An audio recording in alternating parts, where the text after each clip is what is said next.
Semayang jenazah cukup mudah. Yang pertama takbir, yang kedua baca Fatihah, yang ketiga takbir semula, yang keempat selawat Nabi, yang kelima takbir, yang keenam baca doa atas mayat, yang ketujuh takbir, yang kelapan salam Nabi. Kita akan tunjuk sekarang sampai A sampai Z. Yang pertama takbir, Allah. Aku semayangkan atas mayat ini 4 takbir fardu.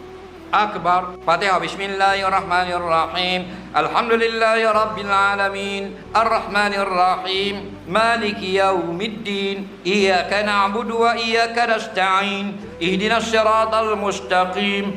Siratal ladzina an'amta 'alaihim ghairil maghdubi 'alaihim waladdallin. Amin. Allahu Akbar. Allahumma salli ala Muhammad wa ala ali Muhammad, atau Allahumma salli ala Sayyidina Muhammad wa ala ali Sayyidina Muhammad.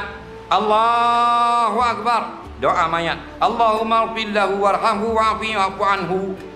Kalau perempuan bini kita mati, Allahumma ighfir laha warhamha wa'fu anha. Kalau dah ingat, baru ingat ulang tak apa. Allahumma ighfir lahu, Allahumma ighfir lahu, Allahumma ighfir lahu. Allahu Akbar. Assalamualaikum warahmatullahi. Assalamualaikum warahmatullahi. Payah tak? Bombok dalam muka payah. Payah kau apa weh? Ya, faham tak? Mudah tak? Bukan baca telking, payah panjang. Ni dok. Ayah mati anak dok mayang. Orang sujud mari, sila naik. Ayah ada di depan. Sila. Demam dia beruk ke benda? Dia tak mayang.